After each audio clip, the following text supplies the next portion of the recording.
हाँ तो बच्चों, कैसे हैं आप सब। जैसा कि आप सभी को पता है, अपना क्लास 9th का एक्सरसाइज 9.2 चल रहा था। 9.2 में बच्चों क्वेश्चन नंबर फर्स्ट पूरा कंप्लीट कर चुके थे। आज की इस वीडियो में लेने वाले हैं क्वेश्चन नंबर सेकंड को, जिसकी लैंग्वेज आप यहाँ देख सकते हैं। चलिए समझते हैं इसमें क्या लिखा हुआ है और इसके अंदर करना क्या है। तो बच्चों देखो, सबसे पहले आप देख सकते हैं यहाँ पर आपको टू कोड्स दे रखी है और वो दोनों कैसी है, इक्वल है, मतलब बराबर हैं दोनों की दोनों जीवाएं। अब आगे इसमें एक बात और लिखी है कि दोनों कोड्स जो है ना वो इंटरसेक्ट करती है, मतलब प्रतिच्छेद करती है। और कहा, विद इन द सर्किल, मतलब वृत्त के अंदर वो एक दूसरे को कट करती है। यहां तक की बात है। तो देखो, यहां तक का डायग्राम अगर अपन बनाए तो ये एक सर्किल है। तो यहाँ पर एक कोड ये ले लेते हैं अपन और एक कोड ये ले लेते हैं। एक का नाम दे देते हैं अपन ए बी और दूसरे का नाम दे देते हैं सी डी, और दोनों एक दूसरे को अंदर की तरफ कट करेंगी। तो इस पॉइंट को नाम दे देते हैं पी, और यहाँ पर एक पॉइंट और है जिसका सेंटर अपन मान लेते हैं ओ है, क्योंकि सेंटर आएगा इसे। तो ये डायग्राम मैंने यहाँ पर बना के रख रखा है, आप देख सकते हैं। तो यहाँ तक की कहानी ये हो गई। अब आगे देखो क्या बोल रहा है। इसने बोला है कि प्रूफ कीजिए, मतलब सिद्ध करना है बच्चों। क्या सिद्ध करना है? The segment of one code, the segment of one code. तो बच्चों देखो, जैसे कि यहाँ पर ये कोड्स थी, मतलब दोनों जीवाएं थी। तो अब सेगमेंट का मतलब यहाँ पर क्या है, जो ये कोड्स है ना, जो जीवा है उसका एक पार्ट, मतलब एक खंड, यहाँ देख सकते हो आप, ये खंड बोलते हैं, मतलब पार्ट। तो ये एक पार्ट है और ये एक पार्ट है, इन दोनों को उसने सेगमेंट कहा है। तो ये जो सेगमेंट बन रही है कोड्स की, जो खंड बन रहे हैं, यहाँ पर देख सकते हो आप, इसके भी दो बन रहे हैं और इसके भी दो बन रहे हैं।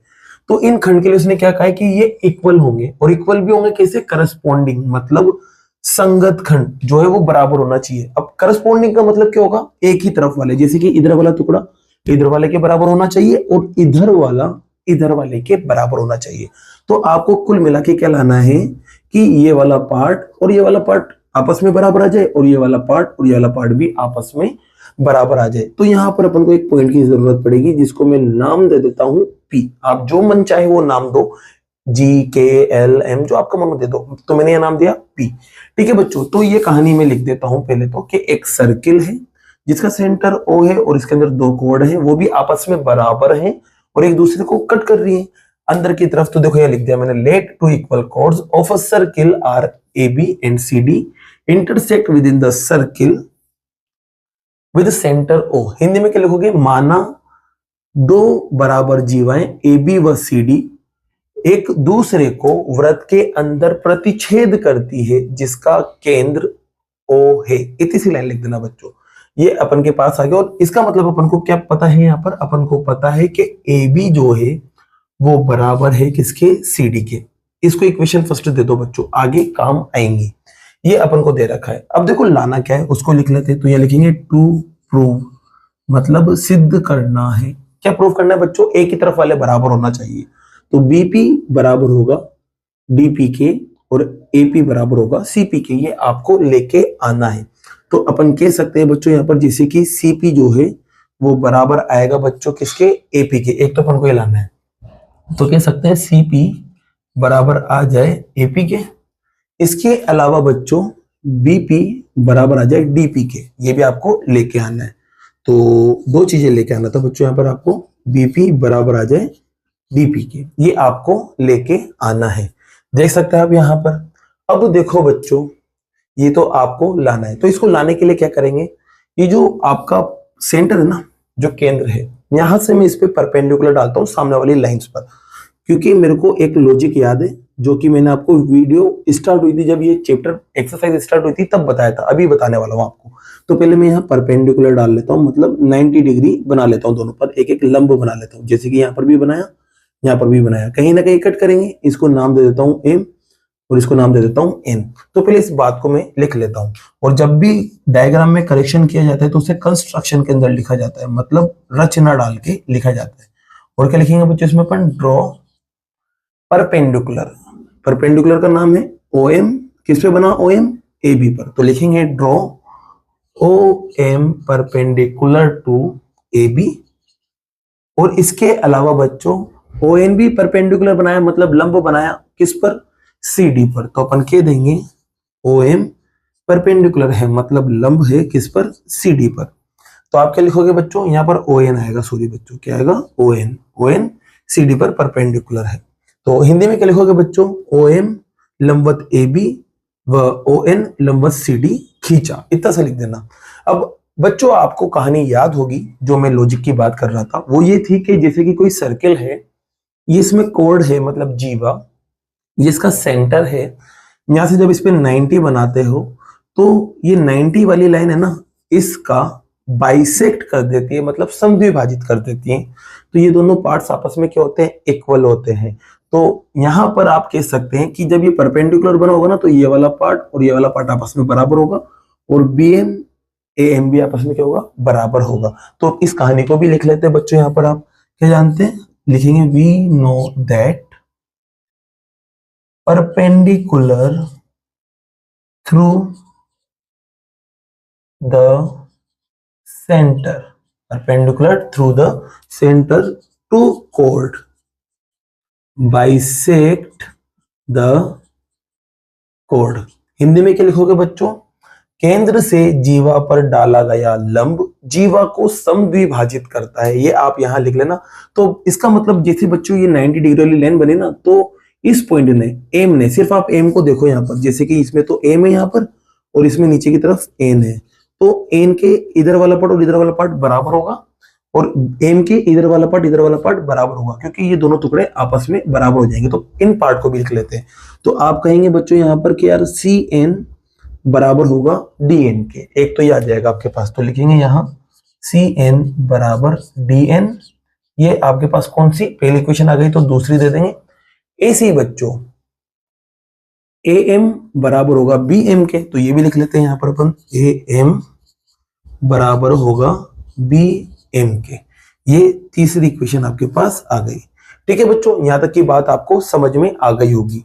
यहाँ पर नाम भी लिख लेते हैं और अच्छे से समझने के लिए, यहाँ ए लिखा हुआ था, यहाँ बी लिखा हुआ था, और यहाँ पर सी लिखा हुआ था, और ये डी लिखा हुआ था। अब एक चीज और समझते हैं बच्चों, आपको पता है कि यार ए बी और सी डी आपस में बराबर है, यहाँ देख सकते हो ए बी सी डी बराबर है, और ये पॉइंट जो है इनके आधे आधे टुकड़े कर रहे हैं। जैसे कि समझते हैं, अगर मान लो ये पूरा 6 होता, कितना होता बच्चों, 6, ऐसे पूरा 6 होता, और ये भी क्या होगा, फिर 6 ही होगा ना, ऐसे वाली लाइन भी क्या होगी 6, क्यों, क्योंकि दोनों आपस में बराबर है। तो अब ये पॉइंट इसको आधा आधा तोड़ रहा है, तो आधा आधा तोड़ेगा तो पूरा 6 था, तो यहां से यहां तक कितना होगा 3, और यहां से यहां तक कितना होगा 3। ऐसे ये भी पूरा 6 था, तो यहां से पहले यहां से यहां तक की बात करें तो ये भी होगा 3 और ये भी होगा 3। तो एक बात समझ में आ रही है कि ये लाइन तो बराबर थी सही, तो इनका आधा आधा भी आपस में बराबर होगा। तो अपन कह सकते हैं इसका ये वाला पार्ट और ये वाला पार्ट बराबर होगा, और ये वाला पार्ट भी आपस में बराबर होगा। तो इस चीज को भी अपन यहाँ लिखते हैं। तो पहले अपन क्या करेंगे, ए बी और सी डी का आधा करेंगे, क्योंकि बाइसेक्ट हो रहा था बच्चों। तो अपन पकड़ते पहले ए बी और सी डी को। तो यहाँ देखना बच्चों, आप एक तो पकड़ा मैंने ए बी और दूसरा पकड़ा मैंने सी डी, ये लो दोनों बराबर थे, यहां से आ चुका है। अब इनका आधा आधा करते हैं बच्चों, तो ए बी का भी आधा कर लेते हैं और सी डी का भी आधा कर लेते हैं।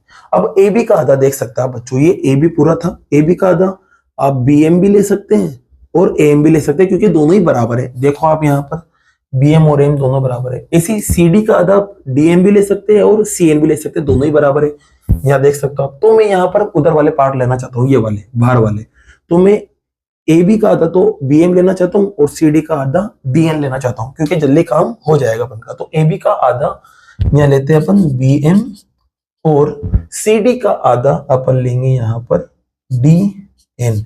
ये आ गए आपके पास चौथी इक्वेशन। तो बच्चों देखो अब यहाँ पर आधा काम अपना हो चुका है, आधा काम हो चुका है। देखो आपको क्या मिल चुका है, आपको मिला बी एम, यहाँ देखना बी एम बराबर मिला डी एन। तो देखो इस जगह बी एम बराबर आ गया डी एन के, बी एम बराबर आ गया डी एन, लेकिन आपको बी एम थोड़ी ना लाना था, आपको बी पी लाना था। किसके बराबर, सी पी डी पी के। देख सकते हो यहाँ पर बीपी बराबर लाना था डीपी के। तो यहाँ पर बच्चों देखो बी एन जो था ना और डी एन जो था वो तो बराबर आ गया, बस ये पार्ट की कमी पड़ रही है। तो ये दोनों पार्ट भी अगर इक्वल आ जाते हैं तो मैं इसके अंदर इसको जोड़ दूंगा तो पूरा बन जाएगा, और इसके अंदर इसको जोड़ दूंगा तो पूरा बन जाएगा। बस ये पार्ट इक्वल आ जाए, काम हो जाएगा। तो इन पार्ट को इक्वल कैसे लाए, तो बच्चों इसके लिए अपन लेंगे चैप्टर नंबर 7 की हेल्प। और चैप्टर नंबर 7 में ट्राइंगल था, दोनों ट्राइंगल को कॉन्ग्रुएंट प्रूफ कर दें तो अपने दोनों पार्ट बराबर आ सकते हैं। मतलब यहाँ ट्राइंगल बना सकते हैं अपन, और ट्राइंगल बनाने के लिए अपन क्या करेंगे, ओ को पी से मिला देंगे। क्या करेंगे, ओ को पी से मिला देंगे। तो जो कंस्ट्रक्शन लिखी थी अपन ने यहाँ पर, इसमें एक चीज और लिख देना, ज्वाइन ओपी, मतलब ओपी को मिलाया, इतना शॉर्ट लिख देना, आपका काम हो जाएगा। तो जैसे बच्चों मैंने ओपी को मिलाया ना, तो अपने पास दो ट्राइंगल बन गए। क्या बन गए बच्चों? दो ट्राइंगल। और उन दोनों ट्राइंगल को देखो मैं यहाँ पकड़ने वाला हूं। जैसे कि आपके पास पहला जो ट्राइंगल है, एक तो ये रहा जिसका नाम है ओ एम पी, तो लिखते हैं बच्चों यहाँ पर in triangle O M P. और दूसरे वाले को मैं पकड़ने जा रहा हूं जिसका नाम है O N P, triangle O N P, मतलब त्रिभुज ओ एम पी और ओ एन पी में। इनमें तीन तीन चीजें बराबर ले, काम हो जाएगा। तो तीन तीन में से बच्चों सबसे पहले तो ओपी दोनों में आ रहा है, तो लिखेंगे ओपी बराबर ओपी। रीजन आएगा बच्चों कॉमन साइड, मतलब उभयनिष्ठ भुजा आप लिख सकते हैं। ऐसी दोनों में 90-90 भी दिख रहा है, देख सकते हैं। ओ एम पी और ओ एन पी दोनों में आ रहा है, तो लिखेंगे यहाँ पर बच्चों ओ एम पी और ओ एन पी। यहाँ पर ट्राइंगल का साइन है और यहाँ पर एंगल का साइन है, ध्यान रखना है ना। तो ओ एन पी ये दोनों बराबर है। क्यों बराबर है? लिखेंगे ईच एंगल 90, प्रत्येक कोण 90 है, इसलिए बराबर है। अब बच्चों एक चीज और है, मैं आपको बता देता हूं, नई चीज है। जैसे कि मान लो किसी सर्किल में दो कोर्ड्स, दो जीवाएं बराबर है, ये 5 ये भी 5, अगर बराबर है ना, तो इनकी जो सेंटर से जो डिस्टेंस होती है, जो दूरी होती है केंद्र से, वो भी बराबर होती है। ये ध्यान रखना है आपको, सेंटर से जो डिस्टेंस होती है वो भी बराबर होती है, केंद्र से दूरी भी बराबर होती है। तो यहाँ पर ये दोनों ए बी और सी डी तो बराबर थी सही, तो इनकी सेंटर से जो डिस्टेंस है ये वाली ओ एम और ओ एन, ये भी आपस में क्या होंगी? बराबर होगी। तो आप कह सकते हैं बच्चों यहाँ पर कि ओ एम बराबर होगी ओ एन के। इसका रीजन देखो लिखते हैं, रीजन क्या लिखेंगे बच्चों? तो रीजन लिखेंगे equal chords are equidistant from centre. Hindi में क्या लिखोगे बच्चों? बराबर जीवाएं केंद्र से समदूरस्थ होती है, मतलब समान दूरी पर स्थित होती है। इस वजह से OM और ON भी बराबर आ गया। अब आप देखो यहाँ रूल लगाए, क्या लगाए? रूल। तो देखो आप, एक तो यहाँ पर आपने इस एंगल को पकड़ा, यहाँ पर आपने एक इस वाली लाइन को लिया और एक आपने बच्चों इस वाली लाइन को लिया, तो 90 और 90 के सामने वाली लाइन आ जाए तो रूल लगता है RHS। तो यहाँ रूल लगेगा बच्चों आपके RHS। तो RHS लगते ही दोनों ट्राइंगल के हो जाएंगे कॉन्ग्रुएंट। तो अपन कह सकते हैं ट्राइंगल OMP कॉन्ग्रुएंट हो जाएगा किसके? ट्राइंगल ONP के कॉन्ग्रुएंट हो गया बच्चों। तो यहाँ CPCD लग जाएगा, तो CPCD लगा देते हैं बच्चों। यहाँ पर CPCD का मतलब ही क्या होता है? जब ट्राइंगल कॉन्ग्रुएंट हो जाता है ना, त्रिभुज सर्वांग हो जाते हैं, तो उसको बाकी के टुकड़ों को बराबर करने के लिए लाया जाता है। तो CPCD जब लगाएंगे तो अपन कह सकते हैं जो PM है ना, वो बराबर होगा PN के। क्या कह सकते हैं बच्चों? PM बराबर होगा PN के। तो आप लिखेंगे यहाँ पर PM बराबर PN। PM बराबर क्या आएगा बच्चों? PN आ जाएगा। अब सुनो यहाँ पर, ये आ गई आपके पास कौन सी इक्वेशन? 4 तक आ चुकी थी, ये आ गई आपके पास 5वीं। अब अपना काम हो गया। क्यों गया बच्चों? काम हो गया। कैसे हुआ? देखो यहाँ पर, इधर देखना, यहाँ पर तो लिखा हुआ है BM बराबर DM। तो BM बराबर DM, देखो यहाँ पर ये BM यहाँ से यहाँ तक है और बराबर है किसके? DN के, मतलब ये वाला टुकड़ा भी बराबर है। और यहाँ पर अपन को क्या मिला? यहाँ पर अपन को मिला PM, मतलब P से M तक बराबर है किसके? PN के, यहाँ तक। तो ये दोनों टुकड़ों को अगर मैं जोड़ दूं, इसको तो पूरा यहाँ से यहाँ तक बन जाएगा, और इन दोनों टुकड़ों को भी जोड़ दूं तो पूरा यहाँ से यहाँ तक बन जाएगा। तो आप कह सकते हैं DP और BP जोड़ने पर बन रहा है। तो कहने का मतलब इसको और इसको जोड़ दो मैं बस, तो काम हो जाएगा। तो देखो बच्चों, इसके बाकी का पार्ट में यहाँ लिख देता हूँ। तो यहाँ पर जैसे कि इक्वेशन एक तो आपके पास आई थी 4, मतलब समीकरण 4, और दूसरी आई थी इक्वेशन 5। दोनों को मैं जोड़ रहा हूँ। क्या कर रहा हूँ? जोड़ रहा हूँ। तो जोड़ना आपको आता है बच्चों, बराबर के इधर वाला इधर में जुड़ेगा और बराबर के उधर वाला उधर में जुड़ेगा। तो PM में जुड़ेगा आपके BM और DN में जुड़ेगा आपके PN। तो यहाँ देखो PM और BM जोड़ते हैं सबसे पहले, तो लिखेंगे BM प्लस PN, और ऐसे ही BM प्लस PM क्या आएगा बच्चों? इधर का तो BM आ गया और उधर का PM आ गया। अब उधर वाले लो, उधर वाले, इधर कौन है? DN और उधर कौन है? PN। तो बच्चों आएगा BDN, देखो यहाँ देख सकते हैं आप DN, और उधर कौन है? PN। देख सकते हैं आप, इधर वाले में इधर वाले को जोड़ा और इधर वाले में इधर वाले को जोड़ा। तो आप देख सकते हैं BM और PM मिलके पूरा बनाएंगे BP। तो यहाँ पर बच्चों अब काम आएगा आपकी BP। और DN और PN देखो, DN ये रहा और PN ये रहा, दोनों मिलके क्या बनाएंगे? DP। क्या बनाएंगे बच्चों? DP। तो यहाँ आप देख सकते हैं कि आपका पहला पार्ट आ चुका है। आपको BP और DP बराबर लाना था, तो यहाँ पर BP DP बराबर आ गया लिख देना हैंस प्रूव्ड। ये आपका पहला पार्ट हुआ, मतलब ये चीज आपके आ चुकी है। अब ये आ गई तो बाकी का अपना काम हो जाएगा। तो बच्चों देखो यहाँ पर अब आपके पास बचा रह गया सीपी और एपी। क्या बचा रह गया? सीपी और एपी। तो इस रेड लाइन को यहां से हटाते हैं समझाने के लिए।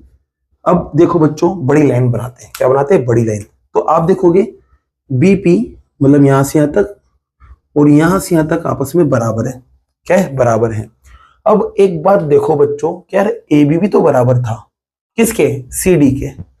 ए बी और सी डी आपस में बराबर हैं, तो इन बराबर पार्ट में से अगर इस वाले पार्ट को मैं हटा दूं तो ये वाला पार्ट ही तो बचा रह जाएगा, और इस पूरे में से मैं इस वाले पार्ट को हटा दूं तो ये तो बचा रह जाएगा। तो इसका मतलब ये है कि अगर ए बी में से मैं बीपी को माइनस कर दूं, ए बी में से बीपी को माइनस कर दूं तो एपी बचा रह गया, और ऐसे सी डी में से डीपी को माइनस कर दूं तो सीपी बचा रह गया। तो यहां पर बच्चों ए बी में से मुझे बीपी को माइनस करना है।